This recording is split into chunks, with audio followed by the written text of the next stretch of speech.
This is the Ethanol Report, the industry podcast from the Renewable Fuels Association since 2008. I'm Cindy Zimmerman.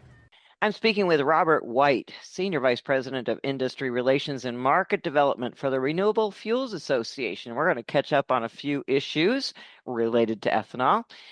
We're still waiting for the Senate, of course, to move year-round E15 in the Farm Bill, maybe next month, maybe not. But meanwhile, the conflict in the Middle East is still impacting the prices at the pump. But Robert, ethanol prices have been pretty low lately, I guess, and recent data is showing that that's helped increase the ethanol blend rate nationwide. Tell us about that and what that indicates. There's no doubt that the conflict in the Middle East has increased fuel prices across the country. There's continued talk about lack of supply for petroleum and those supplies getting constrained. But the good news is that the economics of ethanol and the blending of ethanol continue to enhance that value proposition for consumers. And we recently put out a blog, our chief economist did, Scott Richmond, where in May, we saw the ethanol blend rate, which is the overall ethanol concentration in gasoline nationwide, hit 11.29%, which is by far a record. And even when you back out and look at the rolling annual rate through May, it was at 10.57. So we're continuing to see more use of E15 and more use of E85, not just here in the Midwest, but anywhere it's available. Well, as far as that's concerned, is the price of ethanol less, or is it just the price spread between ethanol and gasoline? Because I've been hearing, especially wholesale prices of E85 exceptionally low. Yeah, it's actually both. So as a blender, not only do you get the differential from ethanol to gasoline, but if you're a non-obligated party under the RFS, you're also getting that RIN.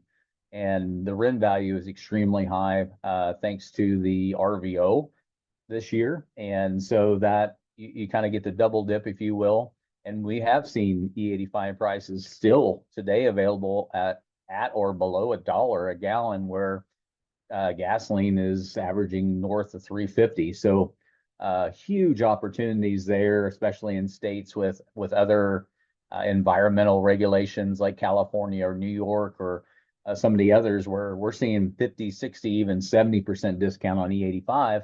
But even on E15, there is that opportunity as well. The national average discount to E10 is at 10%. So across 350 gasoline, that could be 35 cents a gallon. We're seeing some higher, some lower. Just depends on the market and competition and how they sell the fuel. But obviously, if you're using ethanol, you are seeing a lower cost per mile than you would otherwise. And even folks that are avoiding ethanol for whatever reason, ethanol is extending that liquid fuel supply and keeping prices subdued from where they would otherwise be.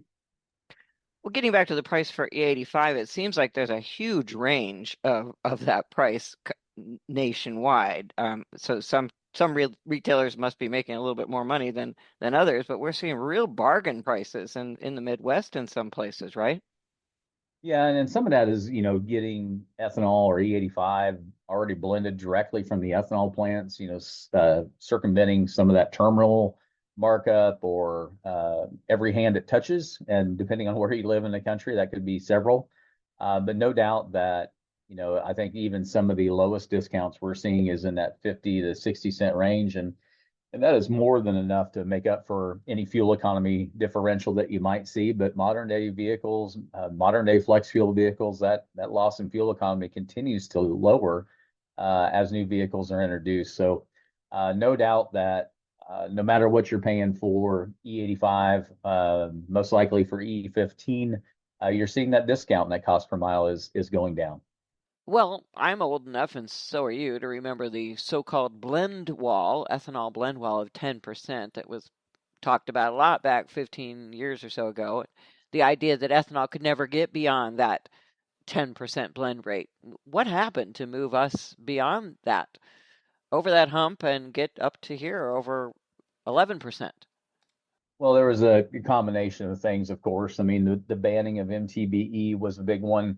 where the government required an oxygenate into fuel, where ethanol was the only option to MTBE. And when it was found it was contaminating underground water sources, the country quickly switched to ethanol if it wasn't already there. And then, of course, the RFS was almost linked at the hip as far as timing goes. And you just saw this wave of E10 be introduced across the country.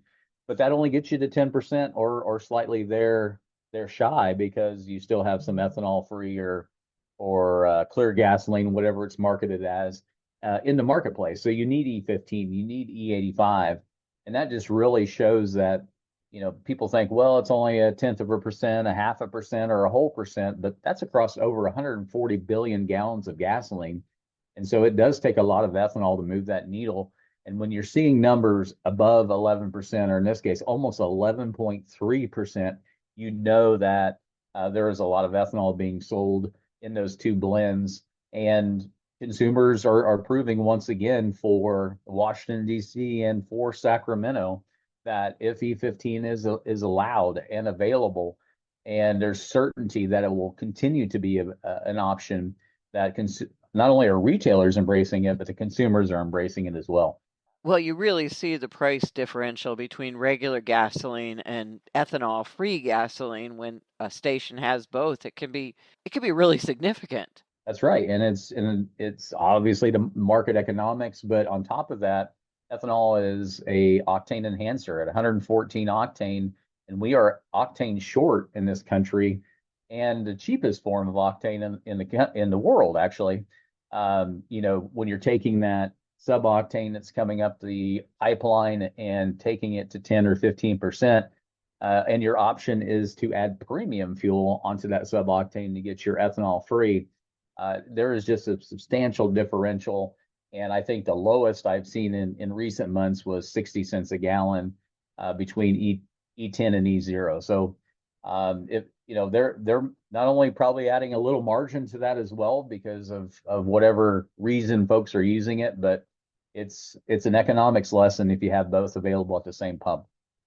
Definitely significant. Well, let's talk about California, because California sells a lot of E85, but not E15. But almost a year ago at this point, the legislature passed a law allowing the sale of E15. The governor signed it. It was unanimous. And here we are almost a year ago.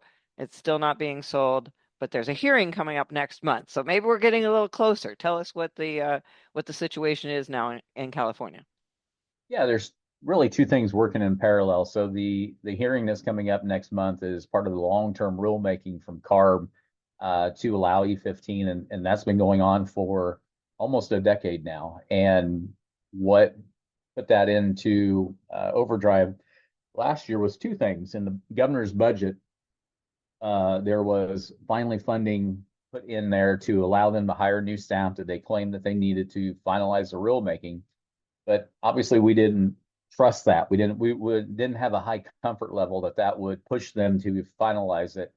And so at the same time, AB 30 was introduced, the legislation that you referred to, that was ultimately passed unanimously, signed by the governor in early October, that said, CARB needs to complete that rulemaking, but until they do, E15 is a legal fuel. And all signs pointed to E15 debuting in late 2025 or early 2026, until one of the state agencies stepped in and said that the stage 2 vapor recovery equipment, basically the system that captures the emissions as you're fueling, evaporative emissions, has never been certified for or listed at underwriters laboratories for E15, despite, just like dispensers of old, they are listed at E10 and tested at E15. So all of the manufacturers thought they had what they needed to sell E15 through their existing systems. But unfortunately, the regulations and the statutes in California within the fire marshal system were not going to allow that. And so after months of conversations and potential workarounds, we came to an impasse.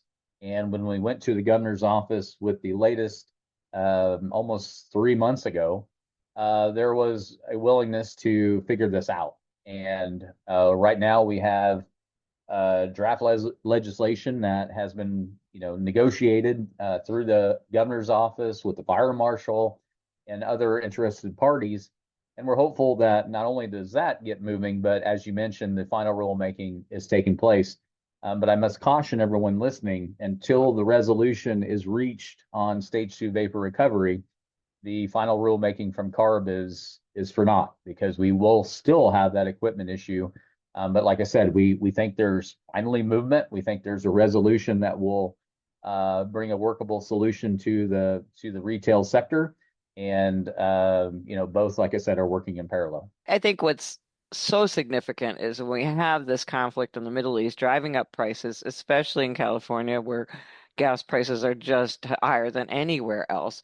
They've missed out on being able to save money for the last 5 months. It would definitely be that way, Cindy. I mean, it's millions, if not approaching a billion pretty quickly. I mean, we see E15, just take that 10% discount that we talked about that's nationwide at right now. That's $5.50, $6 gas. That adds up really fast. And not only does it lower the price for that individual gallon, but they are liquid fuel short too. They've lost 17% of their refining capacity since AB 30 was signed by Governor Newsom. That liquid gallon is very important. And when you talk about the conflict in the Middle East, we've heard that none of our oil comes through the strait. Well, 20% of California's oil does in fact come through the strait. So it's strained them even further than the 2 refineries that have shuttered since AB 30 was signed. So it is no doubt a major issue, an issue that is important to the legislature. They thought they were very clear last session that AB 30 was a priority, getting E15 to consumers was a priority, and here we are, as you mentioned, almost a year later. But hopefully a path forward is coming soon, and consumers will finally get that opportunity to embrace that lower price product. And I've said for a very long time, especially after we started our retailer outreach and workshops last year, which we're going to launch again at the same event, the CFCA Summit, their state association for the fuel retailers, next month in San Diego, our workshops yet again, because we, like I said, we think we're getting to the end and we need more retailers at the ready than what we already have. But I do think the floodgate will open. California will be different than any other state. In fact, the rest of the entire country, because the retail infrastructure is more ready than any other state. They can sell it year round as we still wait on Congress. And the price point will be so much less. And at the same time, it meets all of their environmental goals that they've been trying to achieve for a very long time that ethanol continues to bail them out on.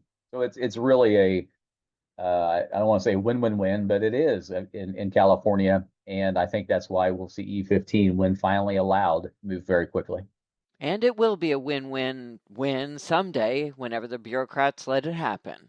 But let's talk about something fun this summer that you've been doing. It's been a hot summer, but the KC Diamonds have been heating up women's professional softball this summer and helping to promote E15. So tell us how this promotion RFA has been doing with the KC Diamonds has been working out this summer. Yeah, it has actually been great. Maybe better than I anticipated. We were the official fuel and patch sponsor of the Kansas City Diamonds. They're part of the Professional Softball League. It's an inaugural season, so humble beginnings, but we had teams in New York and Florida and Atlanta, and late in the season, a team in St. Louis debuted. And I think there'll be 4 or 5 more teams ready for the 2027 season. The regular season has ended, and the postseason has officially ended last weekend in Alabama, and the Diamonds finished second in the regular season and second in postseason. So I think a success. And part of that success was not only their achievements, but the promotion of E15 and RFA and several of our RFA members that are, kind of within 100 miles of the ballpark there in Kansas City, Kansas, really made sure it was known. We had fuel pump promotions with Casey's. We had in-game enhancements and promotions. The final home game of the season, we gave away a $50 gift card to a random fan every inning. We had commercials running on the all women's sports network, whether that was on uh, over the antenna or online or on streaming services like Amazon Prime and DirecTV. So we really did our best to take advantage of the platform that was presented to us. At the same time, the women, the young women that were playing the game and playing as part of the Diamonds really embraced this as well. And that just made it extra special to see their development, see the team's development and the league's development, and be a founding member of that. We were recognized at the championship game. We were the only sponsor standing there in the stands. And I think it really meant a lot to them that our buy-in was not just about promoting our fuel, it was promoting the sport, the team, and the league. Everything we did was co-sponsored. And I think that meant that it really was near and dear to them. We saw players using E15. Players were telling me about their parents switching to E15, and no doubt there were fans that did the same. And we hope to have some good numbers in the coming months from Casey's and other E15 retailers within the market to see what the impact of the campaign was down to the gallon level. But we no doubt already know that the understanding and the knowledge around the fuel was enhanced through this campaign and partnership. You also had some of your RFA members who helped you sponsor this. Tell us about them and why that was important to you. Well, we were mid-budget year when the team was announced, and so adding something after the fact is always interesting. But I went to the members that I mentioned that are within 100 miles. You got 3 ethanol plants: East Kansas Agri Energy, Show Me Ethanol, and Mid-Missouri Energy, and then some associates like Pinion, both Kansas and Missouri Corn, and then Renew Kansas, the state association for the ethanol producers, all chipped in to make sure we had the right amount of funding to not only sponsor the fuel partnership, but also the patch. The Diamonds were the only team in the league with a patch sponsor, so that meant a lot, and obviously stood out as they were playing not only in person but on television. And then, the enhancements. Like I said, it takes money to put on pump promotions. It takes money to run commercials, and all of that was possible because of those RFA members. So we're very thankful for their engagement and willingness.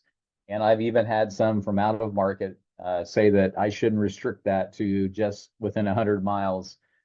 So we may see some new ones next year, but the plan is to continue that partnership and add to it. I think we'll have some return players, but we're going to have, the leadership is going to be the same both in the local team, but also in the league. And so there's going to be more opportunities next year with more teams and more cities.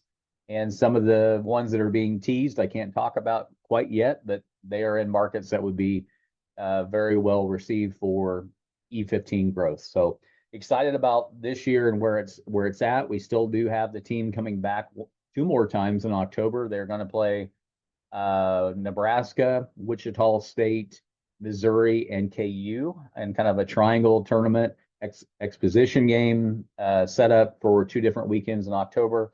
So the true campaign is not done this year. We have a video series that we're rolling out slowly with one of their players, number 15, Rachel Roop, and just continuing to build on that momentum.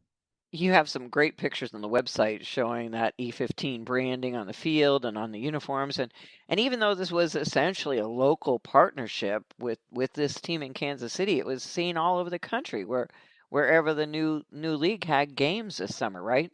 That's right. And that's why the television was critical to us signing on, that the patch would be seen, the fence during a home game would be seen. But then we started looking at the opportunities with the commercials, and we had one already, and then we ultimately had one being developed as part of a different campaign on E15, and we were able to mix it up a little bit and include the Diamonds as part of that. So there's no doubt that the education was more than just the Kansas City Metro or even the Midwest. This went far-reaching in markets where we need E15 to expand and grow, and hopefully it's just setting up the teaser for year-round E15 as well. Well, these kinds of promotions have really been your job at RFA. You've had several in the past, like the Sturgis Motorcycle Rally targeting motorcyclists. And right now, besides the Kansas City Diamonds, you also have the Girls Auto Clinic, which is also focused on women.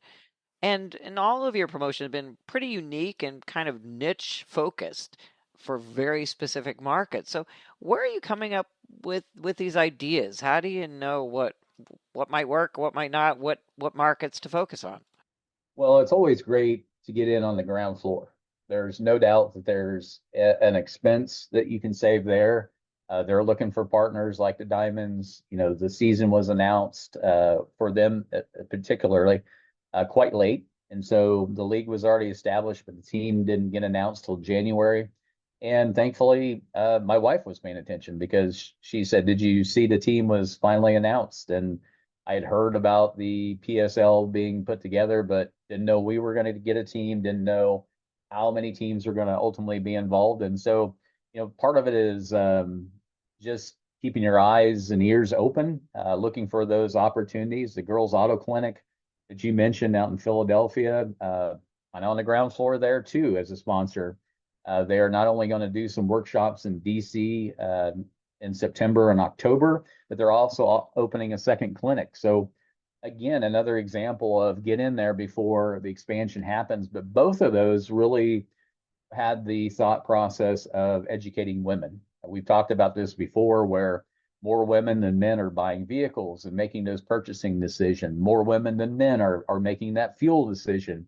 And we have to be cognizant of that. We have to make sure that young drivers to older women know what ethanol is, what E15 is, what E85 is, which of those two they can use in their vehicles. And so both of these two dovetailed perfectly into that.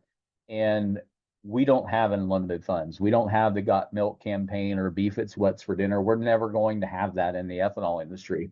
But what we do have is the ability to be very strategic and look at options where we have high concentrations for low value, low value cost, and we can spread and amplify with those low dollars. And everything we've done to date has been with that in mind. And sometimes you get lucky. Sometimes you get an American chopper and you get that discount based on your relationship with the Buffalo Chip and Sturgis and meeting Paul Tuttle Jr.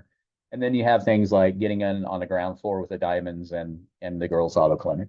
Well, it's also important to note that those little niche markets like women or motorcyclists or boaters or fishermen like you've done in the past, they all radiate out and reach more than just those people.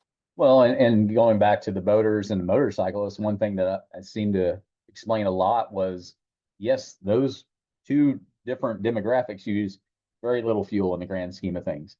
But they will put ethanol into their motorcycle or their boat. Will have no problem putting it into their SUV, their truck, or their car at home. So it's a snowball effect if you do it right, because like you said, if you get the girls talking about it when they're playing softball, you get the ownership, you get the teams, you get the announcers, and suddenly people are starting to be inquisitive and they're starting to want to learn, what is this all about? And we had a lot of that this year.